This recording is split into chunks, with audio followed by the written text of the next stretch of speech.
আজি পবিত্ৰ ৰামনৱমী। এই ৰামনৱমীত আমাৰ টেকেলেকুৰ গেণ্ট নগোহাঁই মন্দিৰত হিন্দু পৰম্পৰাৰে আমাৰ 6গৰাকী পুৰোহিতৰ উদ্যোগত সুন্দৰকৈ লগুণদানী অৰ্থাৎ উপনয়ন কাৰ্যসূচী আমাৰ 13গৰাকী যুৱকৰ ইতিমধ্যে সুসম্পন্ন হৈছে।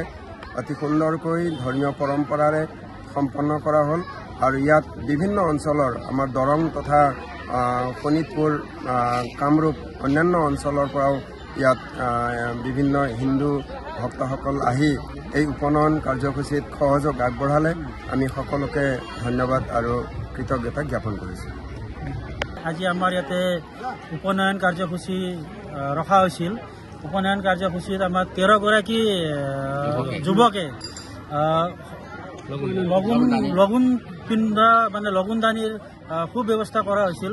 গতিকে উক্ত কাৰ্যখিনি আমাৰ সুচাৰুৰূপে সম্পন্ন হৈ গ'ল। লগতে আমাৰ আপ্যায়নৰ ব্যৱস্থা আছিল আলহী অতিথিৰ কাৰণে। তেওঁলোকৰ সুবিধাৰ্থে আমি আপ্যায়নৰ ব্যৱস্থাও কৰিছোঁ আৰু ভৱিষ্যতে আমাৰ এনেকুৱা অনুষ্ঠান হ'ব বুলি আমি আশা ৰাখি সকলো ৰাইজক আজি ৰামনৱমী উপলক্ষে ধন্যবাদ জ্ঞাপন জনালোঁ।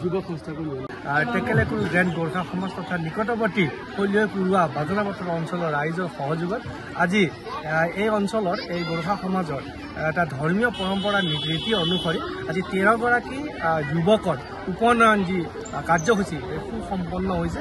ইয়াৰ বৃহত্তৰ গোৰ্খা সমাজ যাৰ বিভিন্ন স্তৰৰ আত্মীয় কুটুম্ববোৰ আহি ইয়াতে উখল মাখল হৈছে।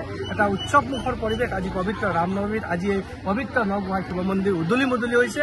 গতিকে এই কাৰ্যসূচীত যিসকলে আমাৰ ইয়াত সহযোগিতা আগবঢ়িলে সকলোকে আমি ধন্যবাদ জ্ঞাপন কৰিছোঁ আৰু নগোহাঁই শিৱ মন্দিৰ পৰিচালনা সমিতিৰ তৎপৰতাত বা পৰিচালনাত ৰাইজৰ সহযোগত এই অনুষ্ঠানটো সফল সমাপ্তি হোৱাৰ বাবে আজি পবিত্ৰ ৰামনৱমী। এই ৰামনৱমীত আমাৰ টেকেলেকুৰ গেণ্ট নগোহাঁই মন্দিৰত হিন্দু পৰম্পৰাৰে আমাৰ 6গৰাকী পুৰোহিতৰ উদ্যোগত সুন্দৰকৈ লগুণদানী অৰ্থাৎ উপনয়ন কাৰ্যসূচী আমাৰ 13গৰাকী যুৱকৰ ইতিমধ্যে সুসম্পন্ন হৈছে।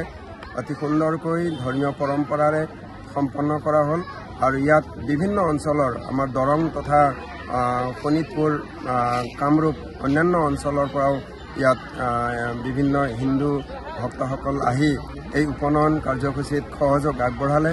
আমি সকলোকে ধন্যবাদ আৰু কৃতজ্ঞতা জ্ঞাপন কৰিছোঁ। আজি আমাৰ ইয়াতে উপনয়ন কাৰ্যসূচী ৰখা হৈছিল। উপনয়ন কাৰ্যসূচীত আমাৰ 13গৰাকী যুৱকে লগুণ পিন্ধা লগুণদানীৰ সুব্যৱস্থা কৰা হৈছিল। গতিকে উক্ত কাৰ্যখিনি আমাৰ সুচাৰুৰূপে সম্পন্ন হৈ গ'ল। লগতে আমাৰ আপ্যায়নৰ ব্যৱস্থা আছিল আলহী অতিথিৰ কাৰণে। তেওঁলোকৰ সুবিধাৰ্থে আমি আপ্যায়নৰ ব্যৱস্থাও কৰিছোঁ আৰু ভৱিষ্যতে আমাৰ এনেকুৱা অনুষ্ঠান হ'ব বুলি আমি আশা ৰাখি সকলো ৰাইজক আজি ৰামনৱমী উপলক্ষে ধন্যবাদ জ্ঞাপন জনালোঁ।